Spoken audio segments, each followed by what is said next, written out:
Hello guys! Tinanghali na pala tayo ng gising guys. At dahil araw naman pala ng rest day natin at naboboring tayo sa ating dorm dito. Yun o. Ngayon ay aalis tayo. Maghahanap tayo ngayon ng spot kung saan pwede tumambay at magalaan natin. Wala nga pala ako kasama ngayon guys. Yun o. Ito dapat kasama itong katabi ko kasi absent sa ngayon eh. Ang problema nga guys, pagod sa. At meron din dito mga motor kaso ano din mga panggabi pala guys, kaya hindi ko na rin sinama, sayang din kasi mga puyat mga puyat din kasi. At maganda kasi panahon ngayon guys, tingnan mo na init. At si panigurado mamayang gabi talaga ay sobrang lamig yan. Siyempre bago tayo umalis dito, i-check natin yung ating motor kung may problema kasi mahirap na guys, masiraan tayo sa kalsada. Hindi naman pala to guys tulad ng Pilipinas na papara ka lang ay tutulungan ka na kapag nasiraan ka. Siyempre bago tayo malis guys, check natin kung, lalo na guys yung motor natin ay automatic at talagang hindi ako sanay dito sa ganitong motor. At ang motor ko nga pala sa Pinas ay manual, kaya doon tayo nasanay. Siyempre bago tayo malis guys, sinampay ko pala yung labahan ko para mamaya wala na tayo isipin. Kaya umabot pala tayo ng hapon mamaya guys, umuwi walang problema kasi nakapaglaban na tayo. Siyempre ganyan yung buhay natin dito guys sa Taiwan bilang OFW. Nasa iyo na kung paano mo pasayahin sarili mo. Natutuwa kasi ako guys kasi parang ngayon lang ako nakakita ng init. Ayan o. Ayan o. Kanina pagsilip ko dun sa third floor, wala sana akong balak umalis. Kaso nung nakita ko guys, napakagandang init. Napakagandang panahon. At parang gusto ko mong painit talaga kasi nanginginig na ako sa lamig. Magsa-solo rides lang tayo. Ayan o. Naka-ready na rin yung helmet natin, Ibu. At ito yung motor natin. Mamaya lalabas natin dito kasi check natin yung ano niya, para yung condition ng andar niya, para safety tayo sa kalsada at hindi tayo ma-agrobado ba. Mahirap na kasi guys pag nasiraan tayo dito, lalo na wala tayong matawagan agad-agad na makakatulong sa atin, no? Okay guys, ayusin natin, papakita natin kung okay pa ilong rides to. Medyo malapit-lapit lang naman yung pupuntahan pala natin, pero problema kasi mag-iikot-ikot tayo. Kahit tayo mag-isa, mag-iikot-ikot tayo. Titingnan din natin mga view dito sa paligid ng Taiwan. At siyempre namimiss ko talaga magdagat guys eh. Kaya magdadagat tayo ngayon. Kahit tanghalin tapat, magdadagat tayo ngayon. Doon tayo sanay sa init eh. Tara, let's go.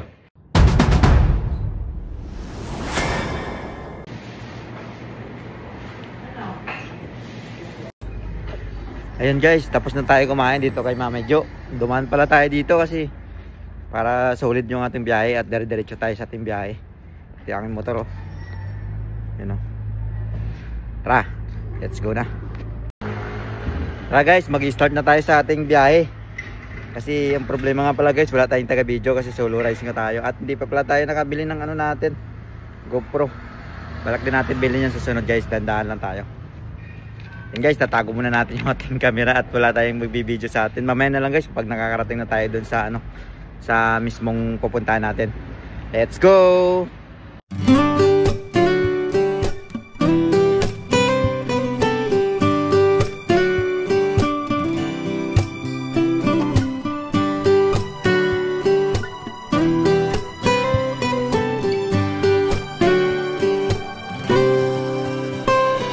Ay, maglalakad tayo dun sa may sa gitna ng dagat. Yung may daanan na parang kahoy. Lalakad tayo dun. Sinuot ko na lang yung helmet ko kasi yung parkingan na sa baba may singil pa, tapos hindi safety. Madaming ayun lawak na yun yun. Ayun. Maglalakad tayo dun. Solo rides, ang laki oh. Ang laki ng edisyo. Shoutout nga pala kay John Mart Balasbas. Tulog pa. Puyat pa. Ito oh. Ang haba niyan oh. Haba niyan. Kaya nalalakarin natin to hanggang dulo. Ganda ng view doon guys pag nakapunta tayo dun. Bawal na kasi motor dito eh. Oh. Yay! Napakaganda. Kala ko ako yung sindika. Kala ko sindika. Sindika is kuya. Nakabike kasi. Ayan o. Ay. Ganda. Ganda ng view na to. Pero napakaganda oh. Haba niya no. Galit si tatay. Napuntahan natin yung pinakadulo doon. Angas. Angas ng view. Solo race tayo ngayon guys. Hey, sa mga tropa natin dyan, mga kadorm natin, galaw-galaw naman. Nay, ano ulam? Ganda. Tibay nitong ano na to. Ayos din pumunta ganitong oras mga 1. Kasi ano, hindi naman sa mainit talaga. Lakas ka ng hangin dito eh. You know. So ba tagalin natin yung helmet natin. Ayan, yan guys, tinanggal natin yung helmet natin. Nag-helmet lang ako kasi ano, mahangin. Baka kasi patangay ako pupuntang dagat.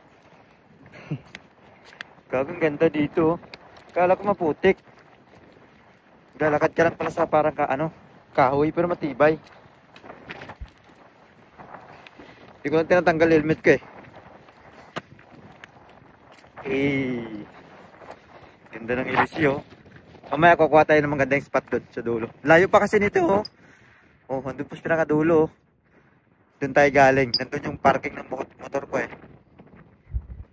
Meron din pala. Angas dito. Parang nasa norte guys oh. Dati kasi nakapunta na ako dito. Nakataxi kami. Kaso hindi ko trip ng pumunta kami kasi hapon yun. Ang dilim. Kaya hindi ko tanaw yung mga dulo ng dagat na yun oh. Hindi masyadong kita. Eh ngayon guys maganda kasi umiinit sa ng malamig sa pero ano, maliwanag. Tanaw talaga yung pinakadulo ng ano. Oh, 'di ba? Kita eh. Ganda rin 'to ano, parang nakaka-relax din sa pag ni-rides mo sa dito. Sa mga riders dito sa Taiwan, alam niyo tong lugar na 'to eh. Taichung lang 'to pala. Nag-try lang ako mag solo rides para relax muna. Shoutout sa Ibo Philippines natin, Team Katagumpay. Salamat sa pagpadala ng ating Ibo. Sponsor yan. Team Katagumpay. Salamat sa Ibo.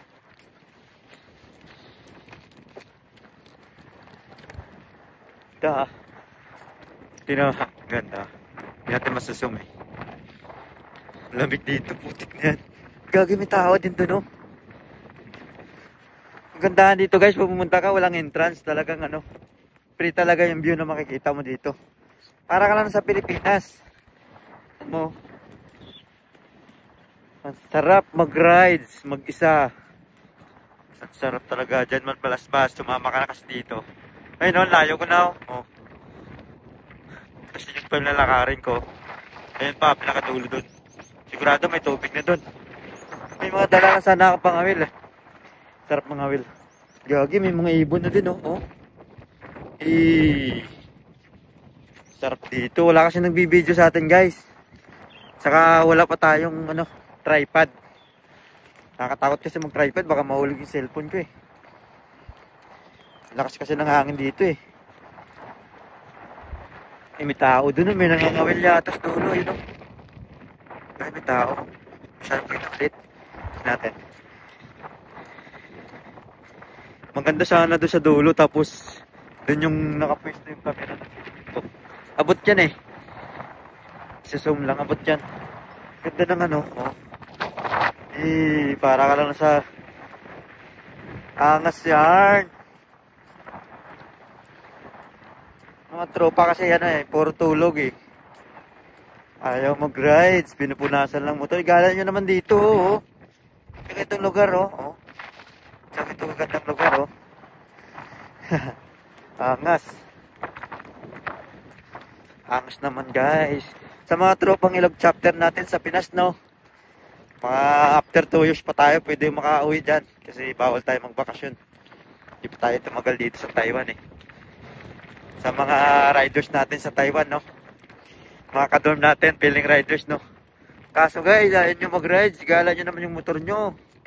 Dito, sa magandang lugar, oh. Oh. Jomar, parin Janmar, parin Mark. Tara na dito, Eddie. This Gina, Carlo, ano? Kaya na sa ganitong lugar, oh. Oh. Oh. Diba? Ang sarap mag-rice mag-isa. Mas masarap pag madami tayo dito. Oh. Kayo naman mag-adjust. Ako lagi. Ako lagi nagbabaditong. Kayo hindi. Oh, malapit na pala guys. Oh. Yan na, pinakadulo niyan. May mga tubig na din. Layo ko na oh. Galing pa ako doon sa ano. Angas ng gawa nila eh no. Talagang pasyalan talaga. Pero malakas na hangin dito guys. Malakas na hangin dito pag ano. Guys, mas malamig. Angas talaga. Gagay, pwede pa kaya dito. Ganda. May nagbabantay kasi din. Check pa. Parang gate. Pinagbawalan.